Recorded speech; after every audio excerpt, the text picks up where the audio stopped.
किसी की स्त्री, ध्रुवदास जी महाराज कह रहे हैं, कुरूपा है, स्वरूपवान नहीं है, सुंदर नहीं है, लेकिन वो पति के चरणों में बहुत प्रेम करती है और उसका कहीं भी किसी से स्नेह नहीं, केवल अनन्य व्रत है पति के चरण।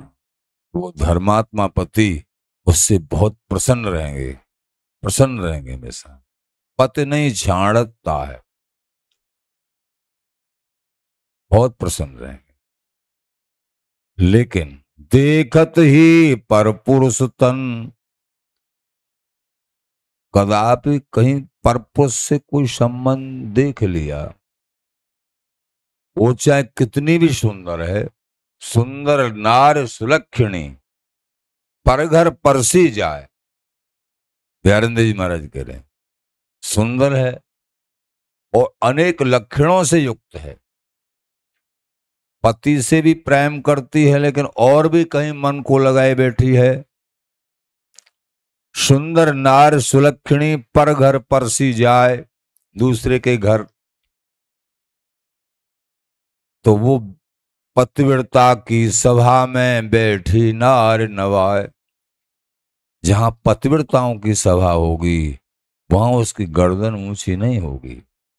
ऐसे ही जहां अनन्यों की सभा होगी, सलल्य भावी, वो ऊंचे स्वर में नहीं, गर्दन ऊंची नहीं, अनन्यों के आगे वो बिल्कुल अलग तरीके के रहेंगे। वो जो है अपने किसी तरीके से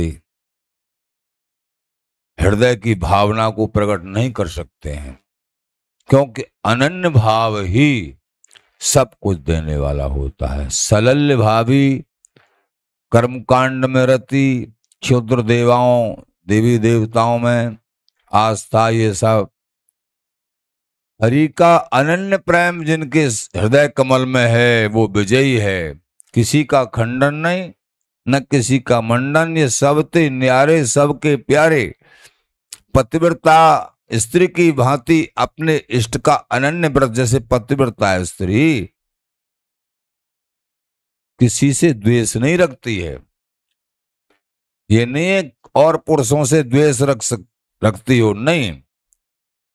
उसका ऐसा ध्येय है, लक्ष्य है कि वो अपने पति के अलावा किसी को जानती ही नहीं, इस व्रत में रहती है। रोम रोम में उसके पति ही बसे होते हैं। यही तो व्रत चाहिए, चाहे जगत में हो, परमार्थ में हो, चाहे हरि से हो, चाहे गुरुओं से हो, या पति से हो। ऐसे जो व्रत हैं उन्हीं को वस्तु प्राप्त होती है। तो जो है घरनी अति बुरी, पति नहीं छाड़ता है,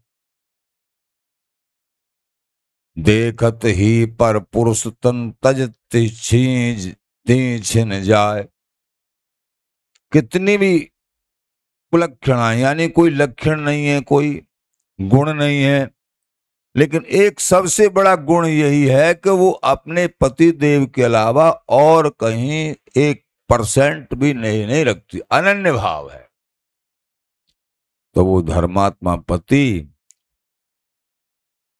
अत्यंत स्नेह करके रखेगा, कभी ये नहीं सोचेगा न इसके अंदर कोई गुण है न रूप है, नहीं नहीं, 1% भी पूरे जीवन नहीं सोच सकता है, क्योंकि वो अनन्य व्रतधारी है। हमने देखा यहीं गोवर्धन के पास सीपल सो हैं ब्रज में, एक महिला सती भई और स्वपच घराने की थी, स्वपच घराने से थी। ऐसा गए तो नहीं थे हम, लेकिन चारों तरफ बहुत हल्ला हो रहा था पूरे ब्रजमंडल में, भाई ऐसे सती हो गई हैं, सती हो गई हैं। सबसे नीचे के घराने से थी, जाति के हिसाब से, संसार के हिसाब से। भक्ति में तो सब बराबर हैं, संसार के हिसाब से तो सब बड़े बड़े महापुरुषों ने भी परिक्रमा दी, कि धन्य है ऐसा जीवन। अपने पति के संग ही हमारे सामने की, मतलब हम गए नहीं थे, हमने देखा नहीं था, लेकिन सब हमारे पास से और सब गए थे। ऐसे है। इतनी बड़ी महिमा है। संसार के हाड़ मास के पति, उनमें अनन्य भाव करने से पूरे संसार के पूज्य हो जाते हैं। मरने से पहले क्या, मरने के बाद भी उनकी धूल मस्तक पे लगाते हैं, परिक्रमा करते हैं। अब अंदाज करिए, जो अपने प्राण प्यारे प्रभु के लिए अनन्य भाव रखेंगे, पतिव्रत व्रत रखेंगे, पतिव्रत धर्म, अनन्य भाव एक ही बात है। तो बताइए संसार में उसकी कितनी बड़ी विजय पताका, कितना महान होगा वो, जो धाम का अनन्य, श्यामा श्याम का अनन्य, स्वामी जी का अनन्य, गुरुओं का अनन्य, रज का अनन्य, नाम का अनन्य, ये अनन्य भाव। एक धाम, एक नाम, एक रस, एक बैस, एक संत, एक ग्रंथ, एक पंथ, ये अनन्य। तो बताइए प्रभु कितने रीस जाएंगे, उनको क्या नहीं देंगे।